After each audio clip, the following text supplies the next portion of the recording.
the most meaningful thing for people listening in the Twin Cities was the number 18 overall pick. And Garrett Bradbury, the Vikings' newest offensive lineman, newest player, joining us here on Mackey and Judd with Ramie on the all-new Score North. Garrett, A, how are you? And B, is this your first time in Minnesota, we hear? Yeah, I'm doing fantastic. First time in Minnesota. Actually at the airport now, headed out. Just kind of a day trip. And then I'll be back next week for rookie minicamp. First thought on when your name was called by the Vikings last night with that 18th pick, what went through your mind? So many emotions. It was an unbelievable moment. I had some friends and family with me. It was special. It was an awesome night. When did it become real for you that you could play in the NFL? Because I'm sure people told you what the odds were at some point while you were growing up, even for somebody who played at the level that you did. When did you realize, this dream is something that could really happen? Yeah, just after I starting games, and I played the 16th season at guard and the 17th season at center, so somewhere kind of between there, where you get some playing time under your foot and you start to get better and work on your technique, and somewhere around there. So, Garrett, as this process unfolded, did you begin to look at mock drafts or try and deduct who might take you? Because it's such a, probably for the player, a long process. How anxious did that become about where you might go, and I guess when as well last night? Yeah, I tried my best to not look at that stuff and keep an open mind, just because you can look at all that stuff, but it's not going to change anything. This process was a lot of hurry up and wait, and so I just tried to take it a day at a time, honestly. I think that helped a lot, just kind of be where my feet are. I spent the last month just training in Raleigh, and just try to enjoy that and not look ahead too much. But absolutely fired up, so excited that I know where I'm going. So now that it's done too, how odd was it, the process? Not so much from a workout standpoint and things like that, because that's football, but just from a standpoint of the combine and going through a process of being asked, I'm sure some weird questions by teams and the mental process. How odd did that become as it unfolded? Yeah, you got to be a professional about it all, and you just got to attack it. And each step of this process is important, and you got to understand that. And football is the most important part, but you also have to be a professional with this other stuff. And so, like I said, you just had to take it one step at a time, one day at a time, and that's kind of where I was mentally with it. Hey, Garrett, what makes a great center? A great center? I think toughness and intelligence is two of the biggest things. That's really just offensive line in general. I don't think there's any more special characteristics. I think if you're tough and you're smart, you can be a pretty good offensive lineman. So those are the two biggest things. Do you have any players, offensive line or otherwise, that you've either studied or that you admire or that have been maybe mentors to you, or the qualities that you like about those guys?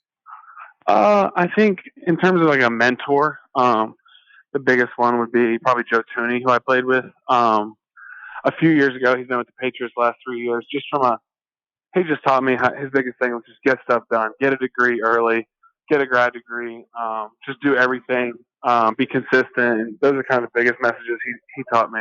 Talking with Vikings first-round pick Garrett Bradbury here on Mackey and Judd with Ramie on the all-new Score North. I think a lot of people just assume that the center is sort of the leader of the offensive line because you're calling out blocking schemes. You assemble the huddle. Is vocal leadership something you pride yourself on, or do you just sort of take whatever role sort of comes comfortably to you? I think communication is absolutely huge. It's vital. So without that, you're not going to be very good. So that's been a huge part.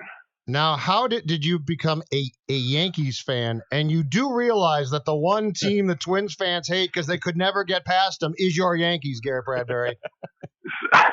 So it was more when I was younger. I was a Yankees fan. My dad would go to New York probably every other week, and he'd bring Yankees gear back for me. And I grew up playing shortstop, so obviously idolized Derek Jeter. And it was more of like a younger thing. And the few times I got to go with my dad to New York, we'd go to games. But it was really just I fell in love with like Derek Jeter and that organization when I was younger. But that's probably it. Okay, as a Yankees fan, because we're gonna flush this out because the Twins sweat the Yankees like for 15 years, and it's been the Yankees curse. It's a very much talked about thing here. As a Yankees fan, do Yankees fans even know the Twins existed? Absolutely. Okay. Absolutely. Like, so there was like when the Yankees and Twins were playing, it was like, oh, okay. Like, did you ever feel like you were in danger of losing a series? You can be honest. No.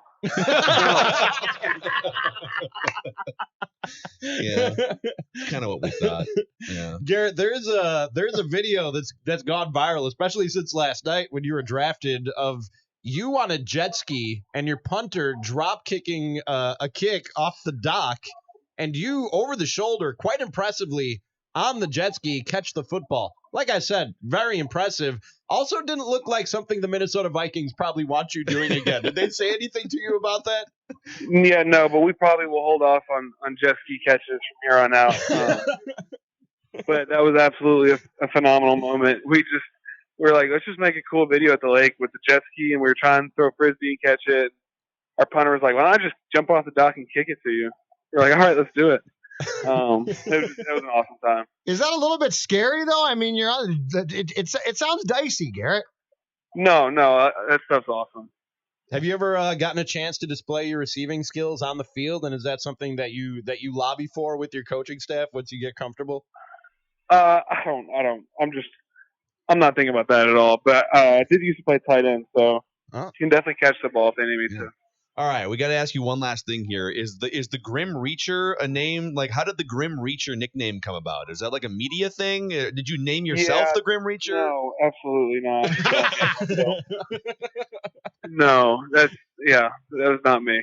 I always like to ask this when a guy just gets drafted, because fans want to get to know the guy more than just the dude under the helmet and the shoulder pads. What does Garrett Bradbury do when he's not playing football? You a video game guy, Netflix? You going to Avengers tonight? What's going on? I'm gonna go see Avengers when I can, but I don't know. I like being near water. My parents live on the lake. I love going to the beach. I don't know. I'm a pretty laid back guy. Right on. Well, welcome to the Twin Cities, and I know Vikings fans were looking for an offensive lineman, and I think a lot of people were very happy when your name was called last night, and we look forward to seeing you in a Vikings uniform, Garrett. Thank you, man. Absolutely. Thank y'all for having me. Thanks, all right, Garrett. that is Garrett Bradbury, the Vikings' first round pick, 18th overall last night. That was a great Yankees question. Yeah, no, we know about the Twins. So were you ever concerned about him? Absolutely No. not. He laughed. Yeah. I know he did. Come on, dude. That's a funny. ridiculous question. Like, that's He's cute. right, too, to laugh. You guys are adorable. You and your little team here that I probably will go see once in a while. But you know what? You don't have Jeter. Gee, You don't have Jeter.